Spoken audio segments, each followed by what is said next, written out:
Hi, it's Dawn. I'm making another watercolor today, and what I've done is I've got a piece of 11 by 15. Yep, 11 by 15. I took, I drew a couple of tags on here, and then it was real faint, but then I made stripes on this one. I'm going to do, as you can see, the 1776 logo on this one. And this one I think I'm going to paint navy blue. And then I'm going to take a punch with stars, a star punch, and punch out some paper stars to, like some white stars obviously, to put on top of that. And I'm trying to decide if I'm going to antique it up. I did, my last thing I worked on was this massive stamp, same size paper. And I antiqued it up with some distress inks before I did the watercolor, and I'm not sure if I want to do that. I'm not sure the order, so we're gonna try it this way. I'm not even sure I'm going to try to make it look like old, or then again I might.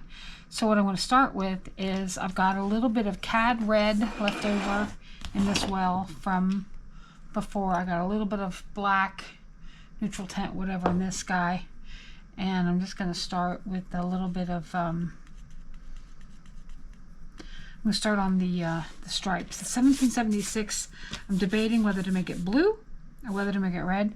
So you know what, I should probably knock this back just a skosh. I should have done that before I started. Last time on my last project I knocked it back. I aged the paper, and then I could barely see the lines, and that really kind of threw me a bit. So I hadn't knocked the pencil back yet because I wasn't sure which. But I guess I'm going to do watercolor first. I'm going to go that route. I don't care if a little bit of pencil shows, honestly. I think it helps you. The blue, I won't need it. The blue will show up. And I'm going to leave the 1776 pretty solid. This is probably going to be a white tag. This is going to be blue. This will be red and white stripe. So there you go. Alright, let's see. And I'm going for like an old world red, like a real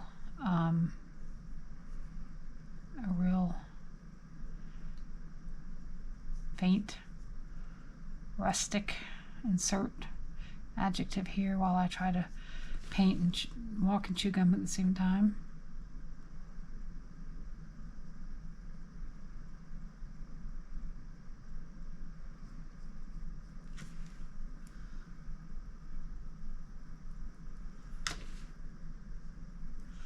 And I'm not going to do any colored pencil in this or any paint markers. I did in the stamp, but I really messed up on that stamp, so I was adding layers into it, trying to fix it, if you will. I don't know if I love it, but you can't love everything you do. And sometimes you love it more like the next day or the next week or whatever. But I'm trying to get all my art ready. I'm about to do a reset on my home decor. I've still got Easter up, if you can believe it. Easter is 2 weeks ago when I'm recording this. And the next holiday that I put up is Americana, and I hate rushing right out of Easter. Like the next day, taking Easter down and going up with the red, white, and blue. So I tend to wait a week or two. I can take the bunnies down and still leave all the greens. I have a big hutch in my eat-in kitchen, great room, whatever you want to call that. And I have all of my green cabbageware and my blue and white willow, blue willow rather, and the what's the other stuff? The flow, China flow? No, I can't think of it. Anyway, so what I do is I take the green out, leave the blue willow, and then add in my red pieces. And then I have art on the walls on both sides of the hutch, plus in my foyer. As you walk in, I have a big area that I do. And so I do a seasonal swap. It's the little 2 spots that I do for Christmas I decorate the whole dang house, but the rest of the year it's just those 2 areas. The China cabinet and the front foyer.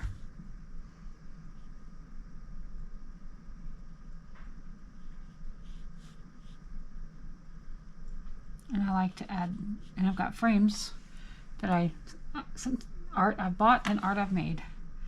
And sometimes I reuse stuff from last year. Sometimes I make new stuff.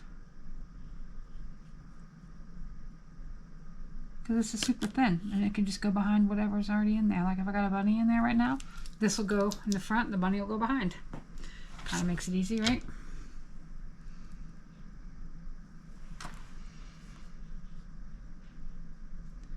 And then when the next time Easter comes around, and then Halloween of course will come up in the fall, and I've got pumpkins that I've painted or art that I've bought that goes in that frame, and then that keeps me from having a whole bunch of stuff I have to store, and keeps me from having to find new frames every time I make a piece of art. I pull out a piece of paper that fits that frame, reverse engineer it,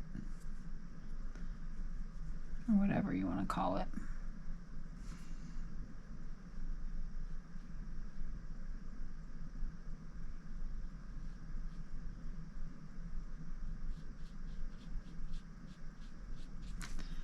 It's probably not a great size brush to use. It's a little on the small side, but I was thinking I was going to do 1776 first. Now I did a stripe first. I should have grabbed my number 10. This is a really tiny guy.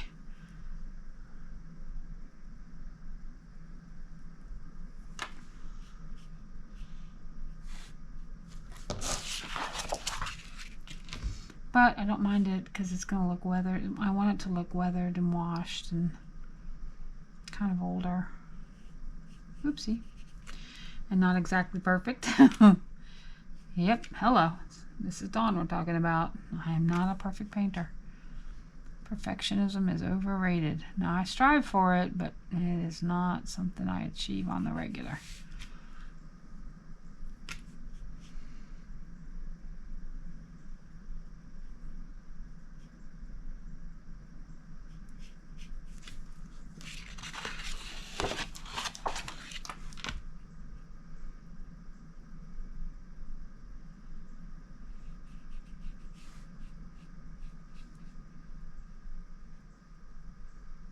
I'll probably use a fine liner and do a small outline when I'm done.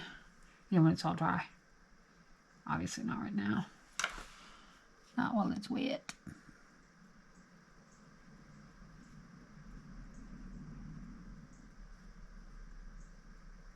And I might make some masks to go over the tags and then do the background later. I have to get started with the focal point first. I don't have to, I prefer to.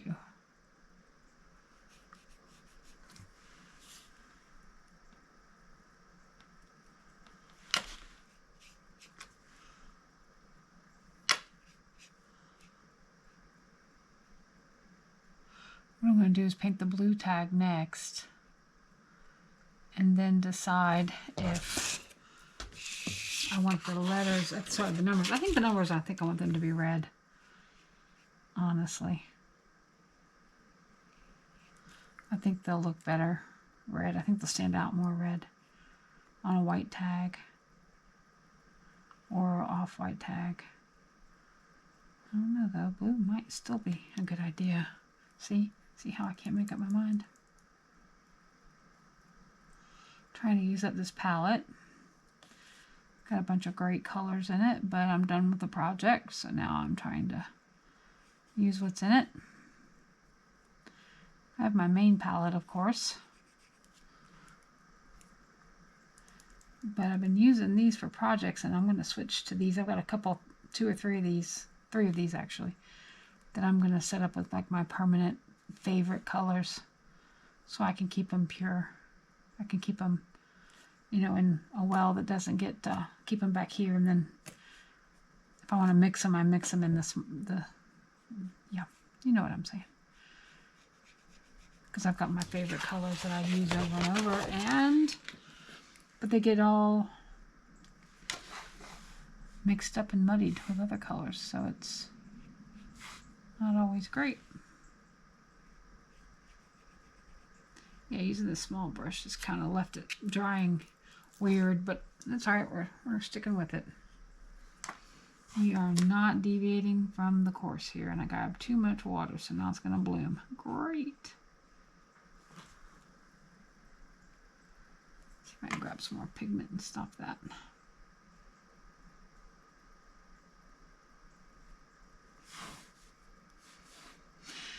Oh well, it bloomed. That's the way it goes. All right, so now I've got a little bit of ultramarine in here, but I really want to use something a bit darker. Got this palette that's left over from a project. I wonder what this color is. Let's grab a little Scrappy Doo. Oh, it's like an indigo. All right. Let's see what this guy is. Ooh, that's Prussian. Something thereabouts. All right, and what are you? Oh, you're neutral tint. Okay, fellas. All right, what if we combined a little neutral tint and a little Prussian? What will we get then? Oh, that's a nice color. I think we like that color, and we're gonna grab, because this is another palette I'm trying to clean up from another project that I'm done with. So let's grab a bigger brush. Let's grab a bunch of Prussian. Then let's grab some neutral tint, put that in there.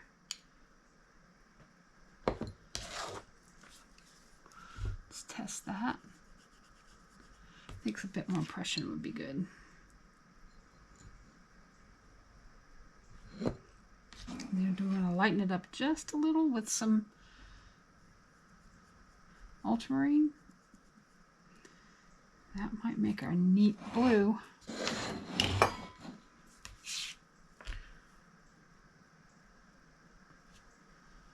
Okay. Here goes nothing. I've wrecked things before being this bold, but let's see.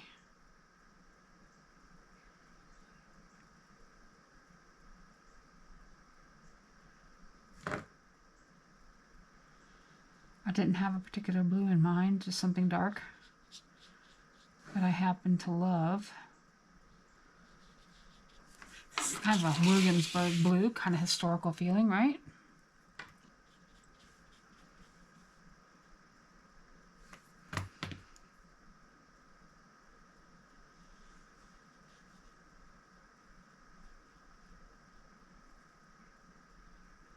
Yeah, this bigger brush was a much better idea. I should have used a bigger brush for the red stripes.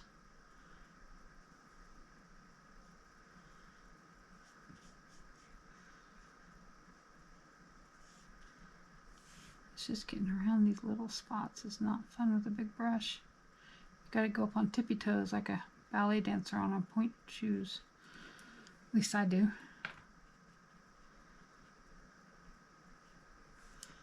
That's also too why I get some streakiness, is because that little tiny brush barely holds any water. And so it dries out really quickly in spots where you don't want it to. I may end up going back over that red, giving it a second glaze, just to make it punch a bit.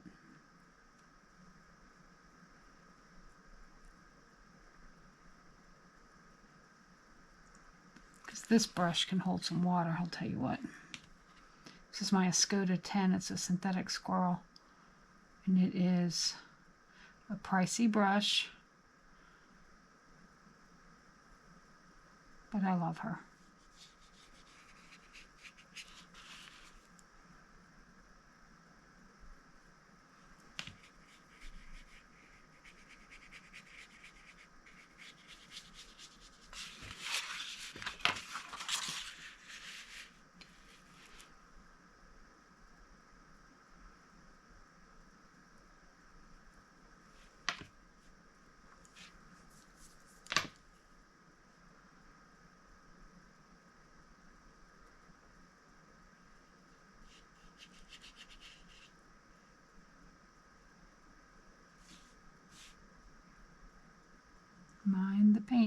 Don't get your hand in the paint. It's wet. It's easy to mess it up if you're not watching where your hand is going. This is starting to dry a little too fast on me. I need to get back over here.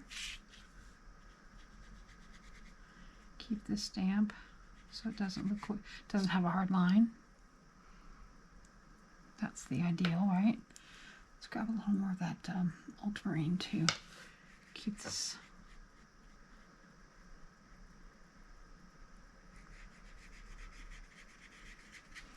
Oh man, I'm loving this color. Gorgeous. Gorgeous. Wish you were here.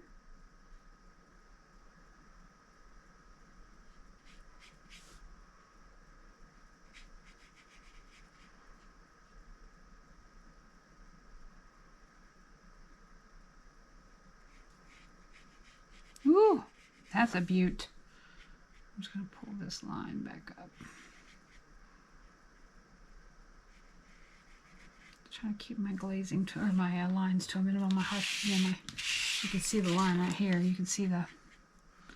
All right, let's grab a little more pigment and just glaze it wet on wet. It's not always my best talent here is glazing, but we're gonna put stars over it anyway. So, and I may still come back in and do some antiquing, where I add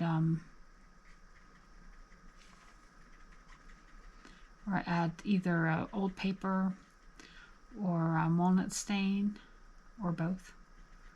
That's what I did on that stamp earlier. Okay, let's give that a few minutes to dry. I realize this is a little lighter, but I think that's okay actually, because you know, it could be where the light's hitting it. So we're gonna let that dry. I'll be back in a sec. Okay, this blue is still drying, but this red is nice and dry. So I'm gonna come back in and grab, I'm going to glaze it and see if we can make this a little more dynamic. I may regret this, but we'll see. When you glaze, if you've never glazed before, you want to just act like you're painting it again for the first time. You want to try to mimic that previous piece as best as possible. I'm worried about putting my hand down there.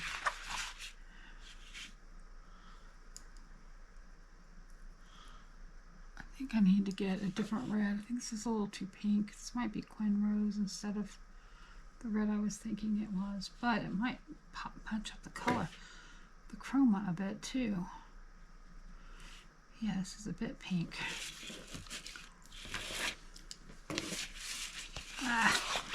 Should have waited a bit longer. I'm impatient.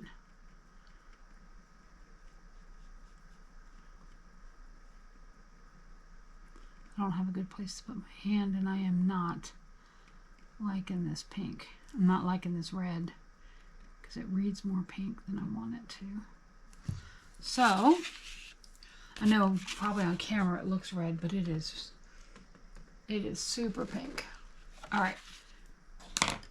Let it dry a bit more. I'm going to grab some more red. I'm back. The blue is now fully dried and it bloomed, but we're going to leave it. I like it. And I've wet some red here. It's really bright, like a cad red. I'm just going to grab a little of this pink too and just see how we go.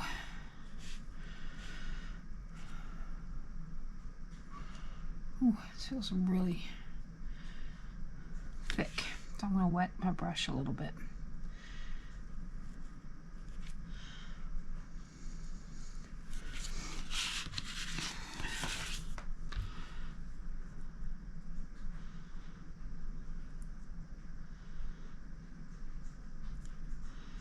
I think I'm not going to age this one. I think what I'm going to do is do a small drop shadow in Payne's Gray.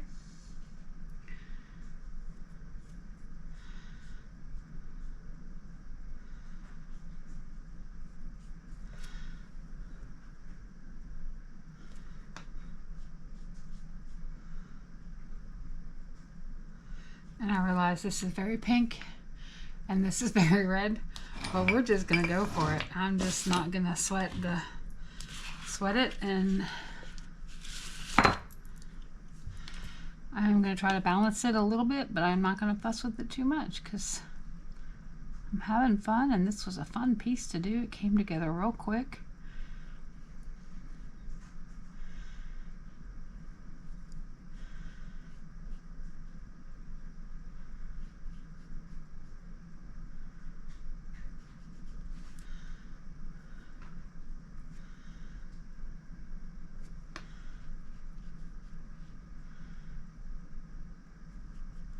And I'm liking it a whole lot better than that first wash that feels so streaky.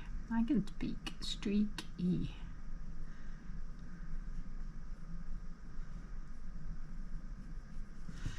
Yeah, that looks a lot better. We can all agree to that.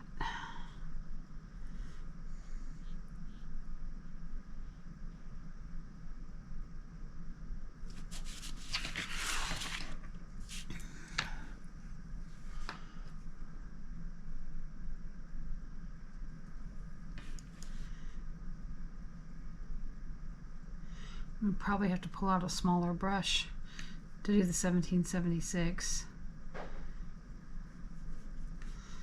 I just don't think this tip is gonna, I think it's just gonna be really tough for me to keep it in the white line, between the white lines, you know. Well, in this case, the pencil lines, but you know what I mean.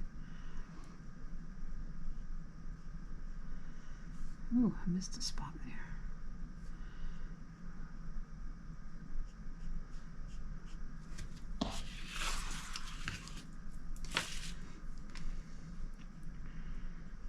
And this dried for a good hour. I got sidetracked with something else, and so it had plenty of time to dry. But I think usually 15-20 minutes, depending on your paper and the temperature and the humidity and all that. That sometimes is more than enough to get the dryness you need. I was just putting my hand in that blue earlier, trying to color in this red stripe a second time, and I wasn't liking the way it felt. I know it's still damp because it was cold, but I just kept feeling like I was going to make it smear or streak or something if I wasn't careful. So it's best to leave it alone. Oh, get out your hairdryer. You could do that.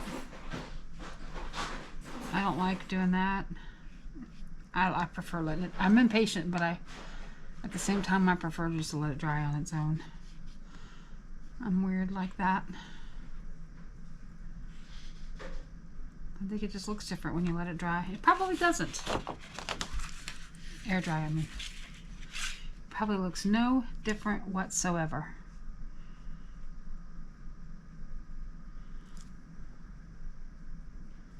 Oh, there you go.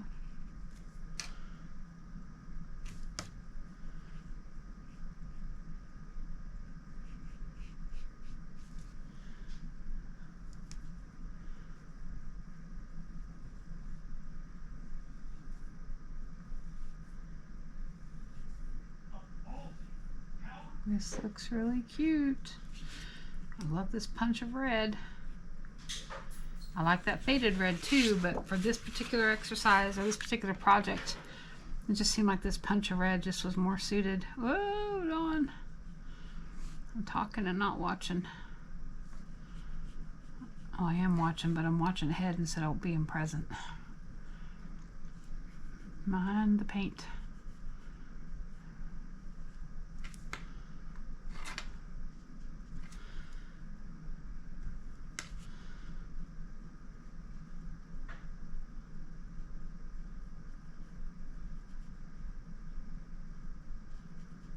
Okay, 2 down, 1 to go. Big difference, right? Yeah. And I realize they're different shades, but you know, I don't care. It does not bother me in the least. In fact, I kind of like it. Feels like it might be faded and worn and tattered. And why do I keep turning this? Because I can't decide which direction I want to go. All right, let's go this direction. Let's grab a little bit more of this rose. I think this is Quinn Rose over here.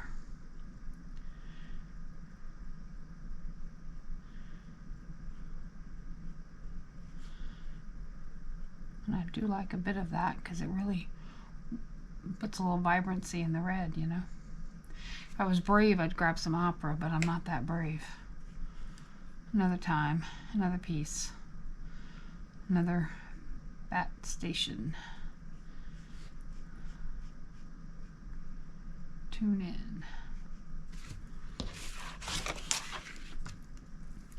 Now this is me pushing instead of pulling, which is not my strong suit, but here we go.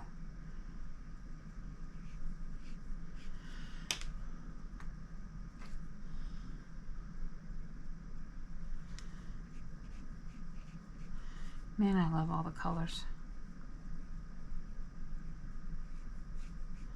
I fall in love with red and I think, oh, that's my favorite. And then I start messing around with blues and I go, no, no, that's my favorite. And then I'll go grab Quin Gold, quinacridone hazel gold. No, no, that's my favorite. Yep. I'm a fickle color person. Ooh, got too much pigment there. I had like fleckety bits on my brush, pieces of pigment that I did not want to come off onto the piece. Oh, and see right there, that's what I'm talking about. You don't even realize you're getting close and then boom, you do. That's why letting it dry sometimes is imperative, because had I smeared my hand or something accidentally, something startled me, we would learn to go on. We'd figure it out. It's just paper after all. I could do it again, although I don't want to do that again. I hand did that, by the way, the 1776. And I'm not bragging. I'm just saying I'm glad I did it. I don't want to do it again. It weren't the easiest. It took me like 3 tries to get it with several what's the word? Reworkings. Alright, let's get the last little bit here.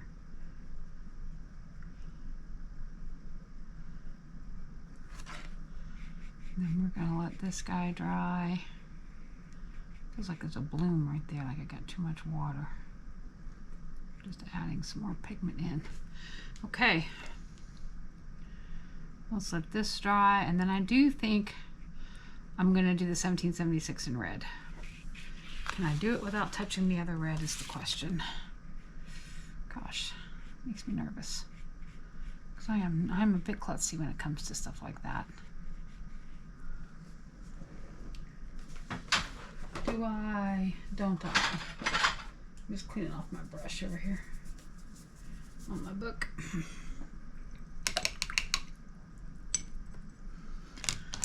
Alright, let's try a little.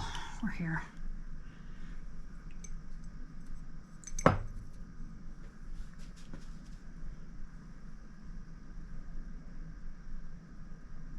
Red? Are we doing red? I think we're doing red. Okay. This brush is not my strong suit. But if I have enough pigment on it,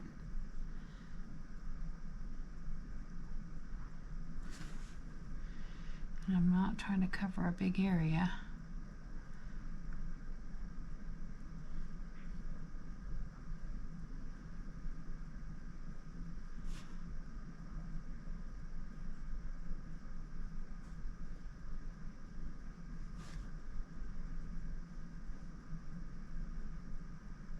yeah, I'm holding my breath. Don't mock me.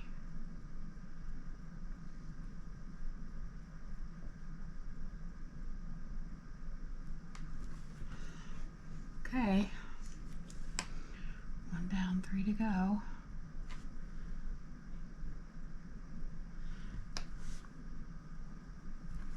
Ooh, it's sticky.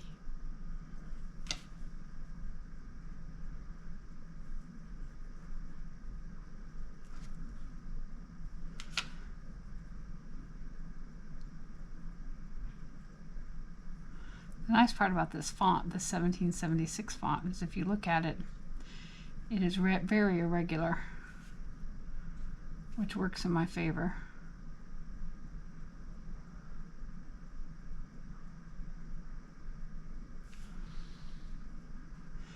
found a picture of it and I, you know, pinched in on it so I could see it fairly well, and thought, okay, this is a font I can do without it looking like I can't have a steady hand. I'm just too impatient. That there is my problem.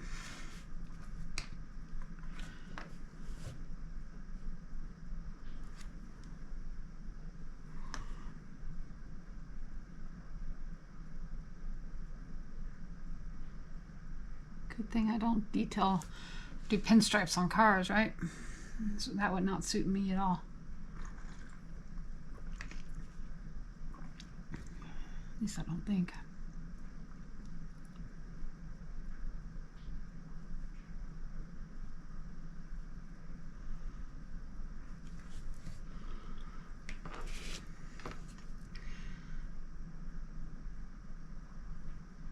This is making me want to do something else to this tag, though. It feels very unfinished with just the 1776. Maybe I'll put some blue stars on it, like 3 blue stars right there or something, to give it a little more, I don't know, continuity is not the word, but there's a lot of negative space on this tag.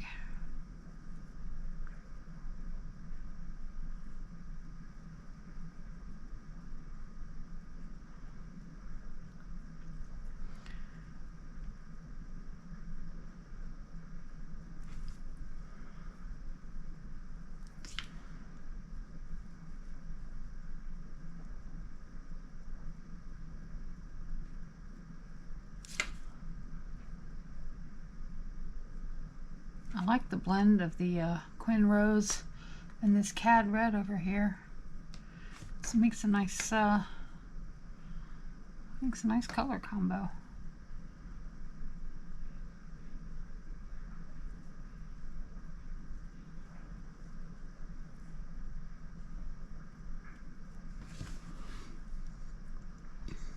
Very fire engine.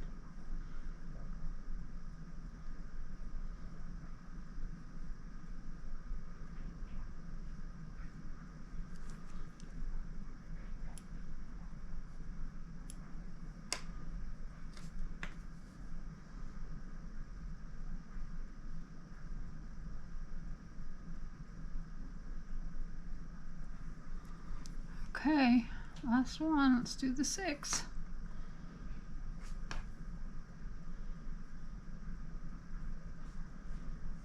The hard part about this font is that the 1 and the 6 are at different heights. The ascender and the descender than the 2 7s. So you had to be very conscious of that, I guess is the right word, when you're sketching it out. And have a good eraser handy. And do light strokes with your pencil. Nope, don't touch the water. Not when you're doing this. Really want full strength here. What is that? Saturation? There's a word for that. I'm not an artist, so I don't know the word. I just like to play with them. I'm not an artist in that sense. I'm not a art school trained artist to know high chroma or whatever. I respect the knowledge and the information, and one day I'll have it down, but no, don't start a new spot. Oh, and now I did. It's just, this is a weird angle for my hand, but I don't want to switch the paper around because I don't want to accidentally put my hand in that. Just a little bit of water. This brush runs out of water so quick. That's my only complaint about a little brush like this. When you're trying to cover a big area but it's skinny, you want a brush that holds a lot of water but still has small bristles, and that's a tough combo. From my perspective anyway. I'm sure there's a brush out there that I could use. I'm just not aware of it yet.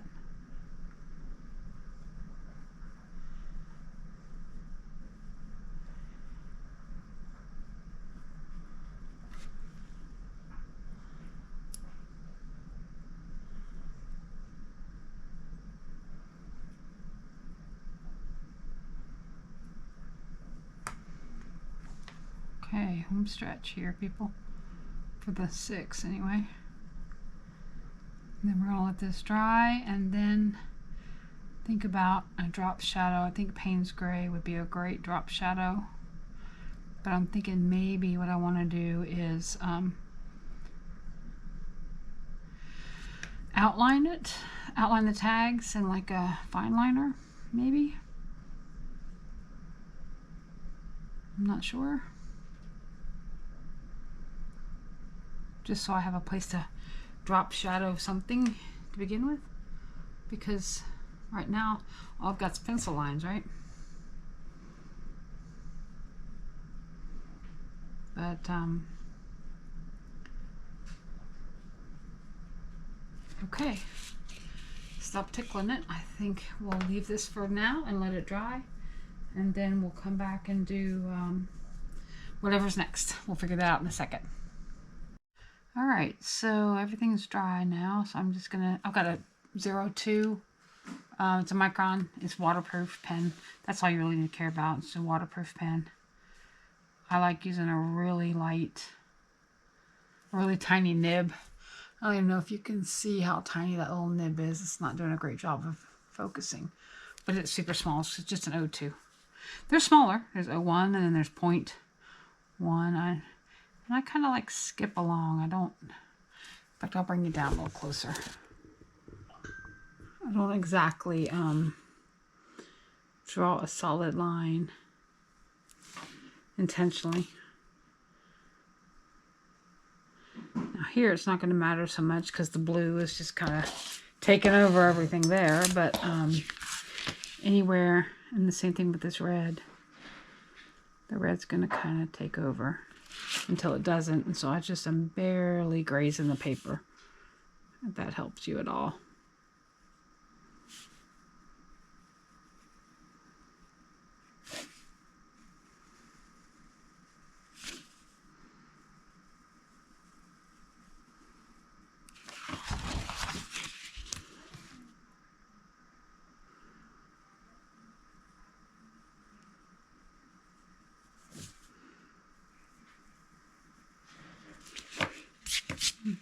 See how it just kind of skips along.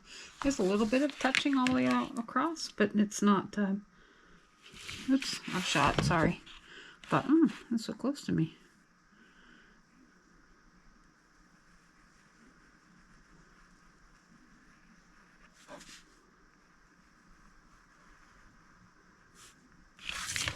Okay, bring it back up a little bit now.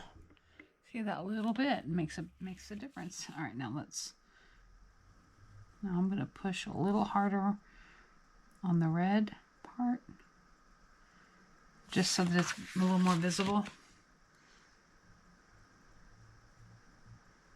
But then I kind of do the skippity bits on the white. Yes, that's a very technical term, skippity bits, and then the circle.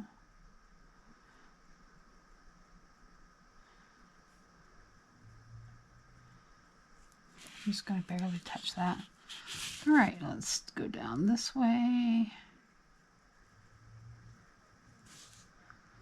Because you can always go back and do a second line, or go back with a heavier, like a 5. My other favorite is a 5. I also will use a 3 sometimes. If you're going to buy just one of these Micron pens, I'd probably buy a 5 or a 3. There's probably my most commonly used size, because these can get a little pricey. They're like $3 or $4 a pen. You can buy them in multi-packs, and I'm not trying to influence you to buy them, but just in case you were wondering. I think Walmart has them now, believe it or not, and they're not too bad. I think a pack of a 5-pack with multiple sizes is like $10. But if you're just gonna buy one, like at Michael's or something, yeah, get a 5 or a 2 or a 3. You should, if you want to do detail work like this. If you're doing Zentangling or other things, then you might want a bigger line.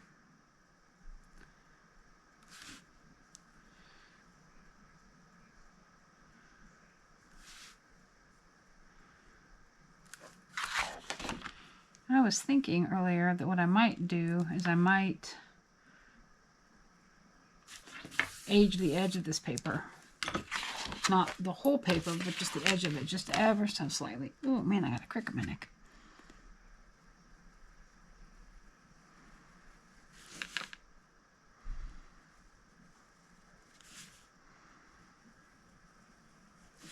This black line almost is pointless to put on the blue because you just can't hardly see it, but I'm going to do it anyway. I'll know it's there. Okay. There's that. Now I think the next thing to do is the stars. I'm going to do 3 blue stars here and 3 blue stars here, I think. And then I'll do some uniform white stars here. But I have to decide, do I want to go cardstock? Do I want to go printed paper? Good question. Back in a sec. Okay, so off camera, I was playing around with different stars. I pulled out this paper and it wasn't, yeah. And then I did these, and I like these pretty well. And then I did the white ones. I like those fine. That's just regular, this is just some offcuts from some paper pads I have. I was thinking about maybe trying, I like the white star paper, but I was also thinking maybe, because some of these white stars are like right on the tip, it almost makes it look like the star is cut off a little bit. Oh, you can't see that, sorry. Get closer. See how the white star is on this one? Is on the tip. It's on several of them, and it makes the tip of the star look like it's not even there when it's on the white paper. So then I pulled out this paper. Oh, now you can't see the paper. Well, let's go back up again. And I thought about maybe this is just a punch from Sizzix. It's a Tim Holtz punch. It came out years ago. I don't think you can get it anymore, but EK Success might make one. Point is, use what you got. All right. I don't know if I like that though. I think I like it a little darker blue. And this really thin paper is getting torn up by the punch. So you got like these white fuzzies on it. I thought thin paper might be good, but now I'm thinking, maybe not so good.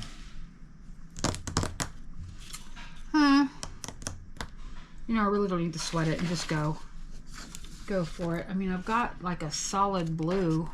This is a basil cardstock with like texture in it, which could be fun. Let's see. Oh man, I'm gonna need pliers to get that. I think I like that actually. Brat, because this is not easy to punch. All right. I keep a little bin of blue scraps, by the way, for just such an emergency, as Foghorn Leghorn would say.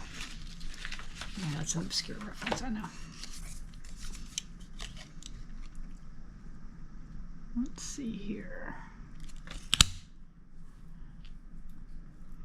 All right, I think I like those better.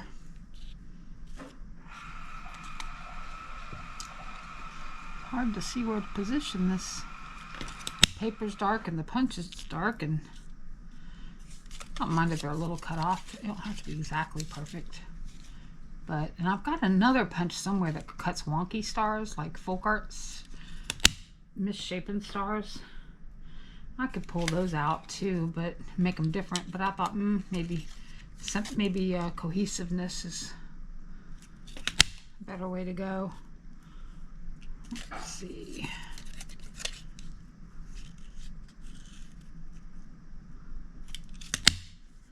All right.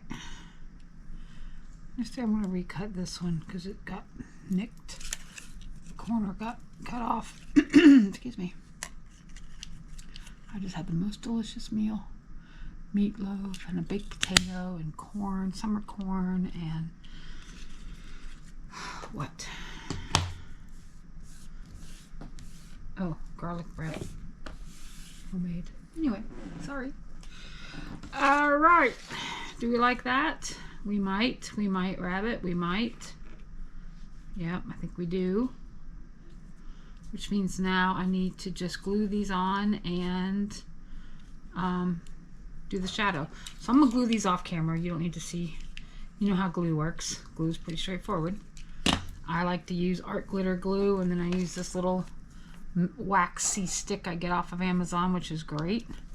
I'll show you one just so you can pick it up with the glue, the stick rather. Put a dot of glue on it, maybe. It's been a minute since I have had this glue open. Do I have a clog? This is a stainless steel pen that you put in here so that it doesn't rust, especially in Florida.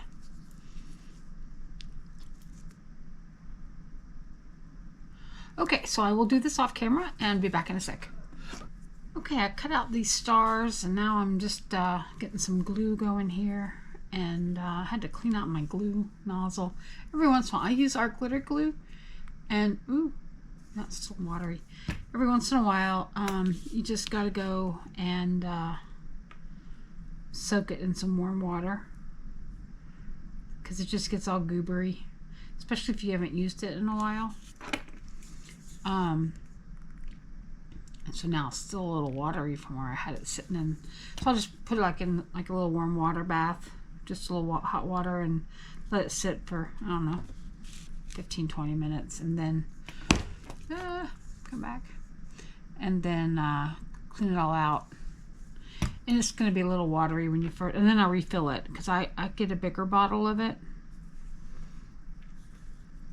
and I keep it in this smaller 2-ounce bottle because it just seems like it doesn't go as bad as fast. Not go bad, but get sticky, get super thick. And then I'm just using a little wax stick that I got off of Amazon to glue my stars down. That's it. It's nothing major, just a oof, it's a lot of glue. It does dry clear, which is good. I'm gonna trim this up ever so slightly. I don't like how rough this is on the edge. The paper, it was like tore when I was taking it out. I was punching it, whatever. I could get tweezers, but no, I'm gonna do it the hard way. All right.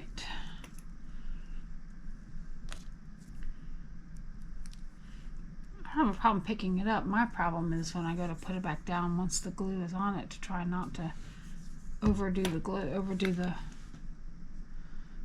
and you know, we're not too precise, but we do want a little bit of uniformity.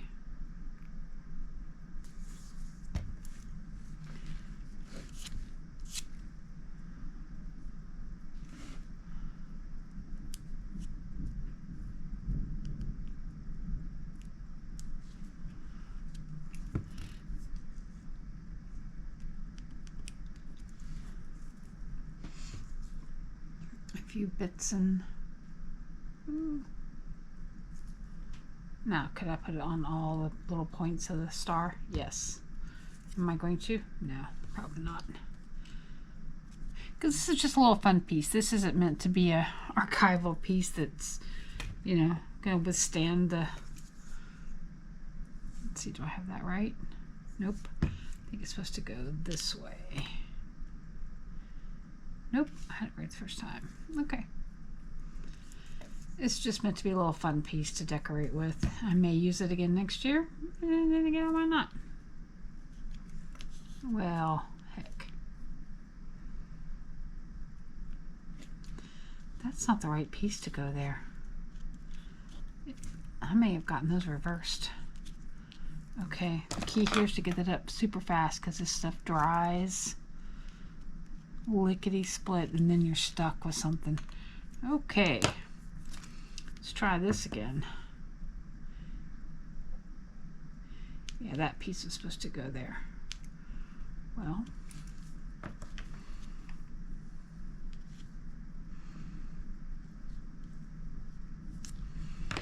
we're gonna do all the but the half ones. We're gonna do that last. As you can see, I'm just eyeballing this. I am not making marks. I'm not snapping lines or anything like that. I'm just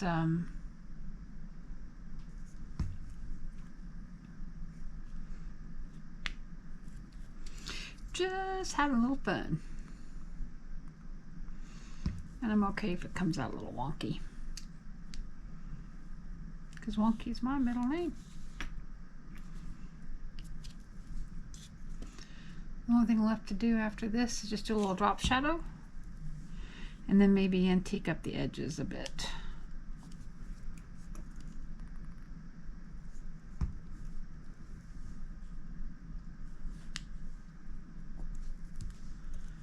And for the drop shadow, I'm probably just going to use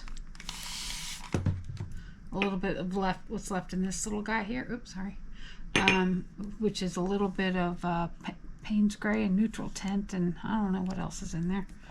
Just a little conglomeration of a bunch of mothers, and then I know I added some neutral tint to it at one point.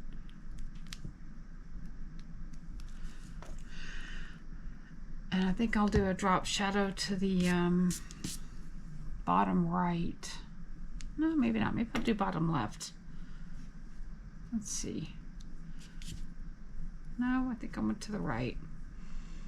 All right, now I think this guy's stuck. Well, he's stuck. That's just the way that goes. All right, so I'll put him on here. I'm going to trim him ever so slightly. He's too big.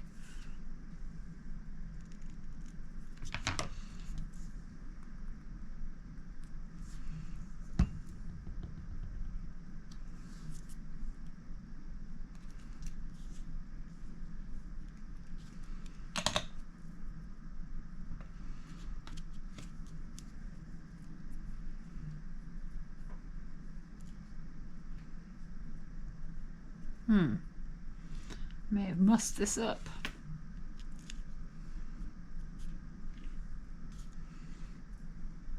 All right, I'm going to trim him a little bit more.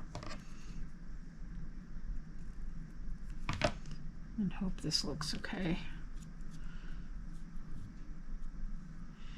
No, it really doesn't even need one, honestly. Because, I mean, if there's anything there, it's like a little pointy bit. All right, we're doing a pointy bit. Ready? We're going to put way too much glue, apparently. We're going to cut off that tip.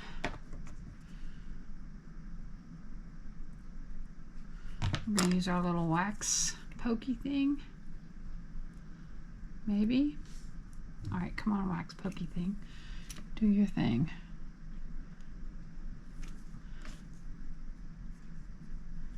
The glue is squeezed out, but it'll go back. Okay, and then the trick with the art glitter glue, if you haven't used it, is to buy the nozzle and buy the stainless steel pen. That done. Okay, now let's do a drop shadow. Where are we going to do it? Bottom right? Yeah, I think so. I don't know. I don't want to ruin it now, but I'm really watering this down because I really don't want, I want it super light. Ugh, even that feels too heavy.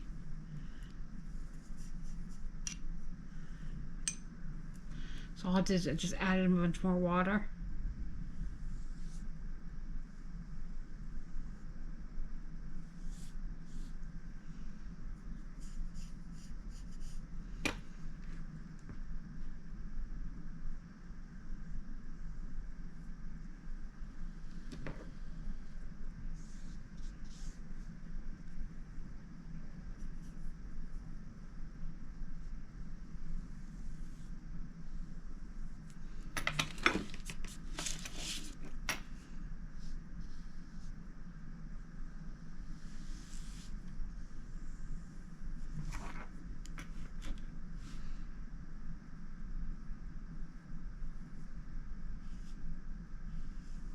Yeah, that's the color, more like the color I wanted there, but oh well.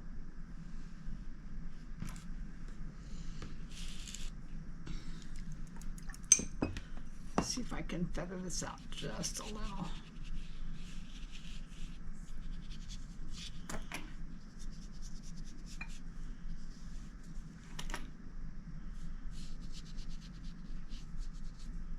So it's not such a harsh edge.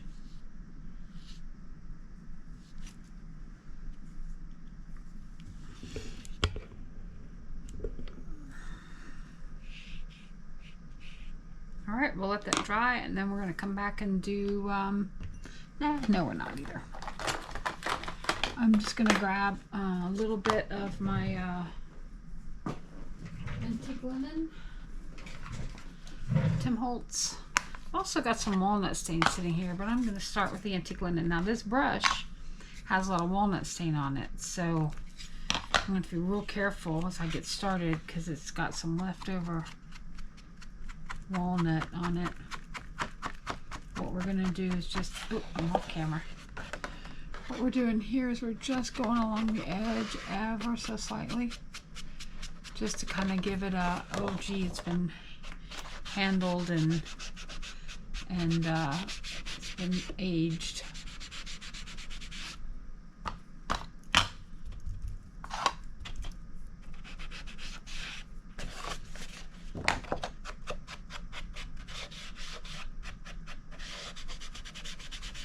And I may end up aging a lot of this paper. Yeah, I think I'm going to. Meaning, this part being wet is not great. I might need to wait for it to dry better, but let me go ahead and do the edges first.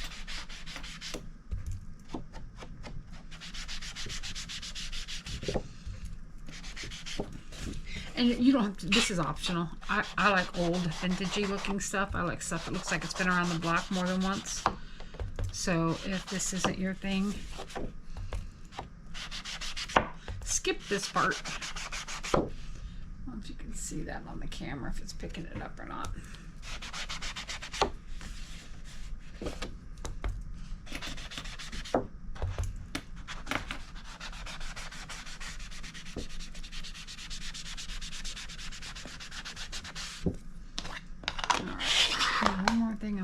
Go back and just deepen this shadow because I made that shadow so dark, so wide. I'm gonna just deepen it just a little right along the edge, almost like a harder line right here.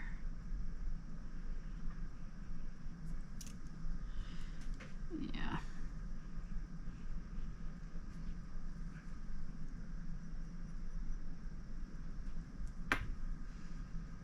And it's still damp, so it's a wet on wet kind of situation, so it should give it a little bit of a feathering, which I'll like,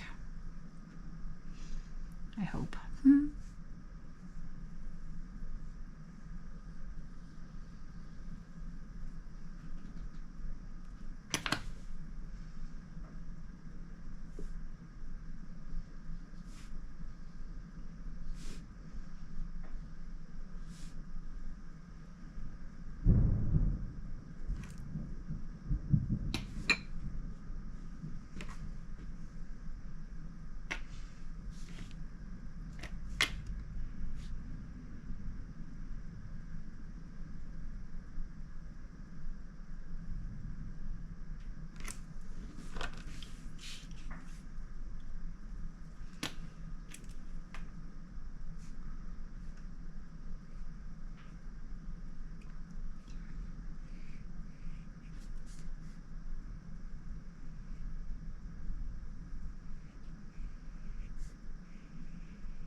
Okay,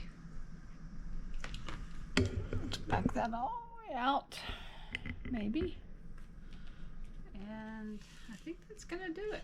I think I'm just gonna leave that like it is, and we're gonna, when we start decorating for 4th of July, we'll have one more piece to go up on the in the vignette. Anyway, thanks for stopping by again. We'll see you again soon. Bye.